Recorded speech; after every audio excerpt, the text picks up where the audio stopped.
बच्चों, आज हम आपको बताने जा रहे हैं डीप लर्निंग के बारे में। डीप लर्निंग एक सबसेट है मशीन लर्निंग का। मशीन लर्निंग हम पहले ही जान चुके हैं कि मशीन लर्निंग भी कंप्यूटर्स की थिंकिंग पर ही बेस्ड है, लेकिन वो स्मॉल अमाउंट ऑफ डेटा पे वर्क करता है। जब हमें ज़्यादा डेटा की ज़रूरत होती है, ज़्यादा डेटा से, बहुत अधिक डेटा से हमें रिजल्ट्स को फाइंड आउट करना होता है, तब डीप लर्निंग की ज़रूरत पड़ती है। डीप लर्निंग में न्यूरल नेटवर्क होते हैं।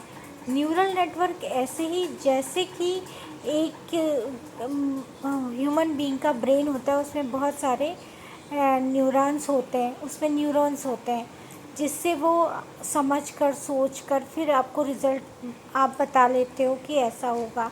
इसी तरीके से बहुत सारे ऑप्शंस होते हैं डीप लर्निंग में। जब आप इनपुट करते हैं तो उसके मल्टीपल लेयर्स बन जाते हैं, और मल्टीपल लेयर्स बन के वो एक आउटपुट आपको देता है। इस पे काम करता है आपका डीप लर्निंग। डीप लर्निंग में ढेरों न्यूरल नेटवर्क्स होते हैं, मिलियन ऑफ न्यूरल नेटवर्क्स होते हैं, जिससे वो बहुत सारा डेटा में से आपकी इंफॉर्मेशन को निकाल कर दे देता है। तो बच्चों, अब आपको समझ में आ गया होगा ना कि डीप लर्निंग क्या है।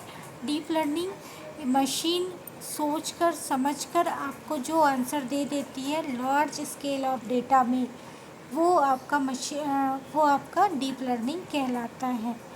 अच्छा बच्चों, आप ये तो जानते हैं ना कि छोटा बच्चा जैसे होता है, वो सीखता है कोई चीज़।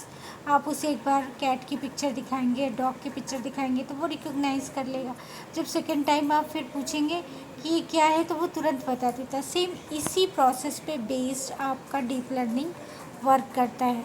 तो जो डीप लर्निंग होता है वो पहले बहुत सारी इमेजेस को देखता है और उसे समझता है, उसमें कंक्लूज़न निकालता है, साथ ही साथ उसे ऑब्ज़र्व भी करता है कि ये इस तरीके की इमेज है और इसमें ये आँखें हैं, ये इस तरीके की बॉडी है, इस तरीके का, ऐसा सब वो ऑब्ज़र्व करके अपने पास इंफॉर्मेशन को रख लेता है। जब आप पूछते हैं तो वो आपको रिस्पॉन्स देता है।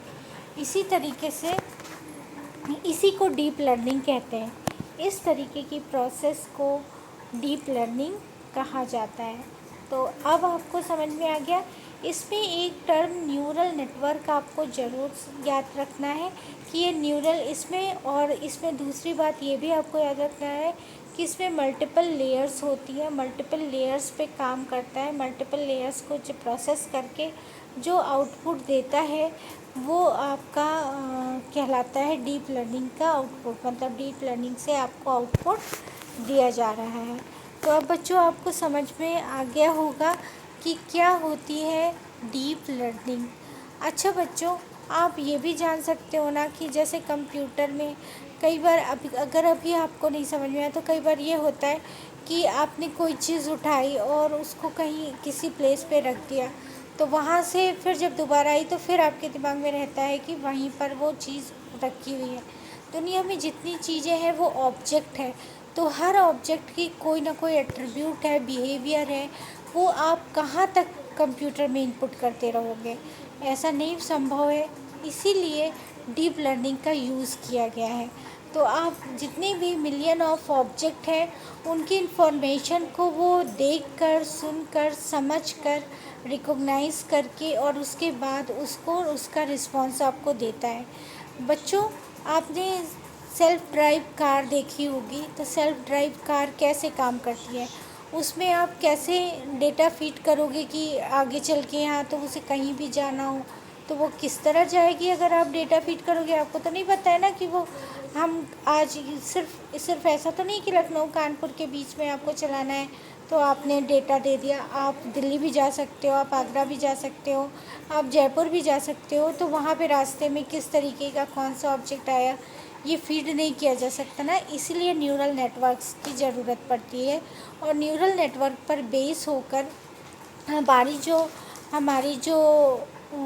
हमारा जो मशीन है उस पे वर्क करता है, यानी डीप लर्निंग पे वर्क करता है। वो जितने भी ऑब्जेक्ट्स हैं, उसके आसपास जितने भी ऑब्जेक्ट हैं, उसे स्टडी करता है। स्टडी करने के बाद वो आपको बताता है, वो वो कमांड देता है कि हमें गाड़ी किस तरफ मोड़नी है या किस तरफ जाना है।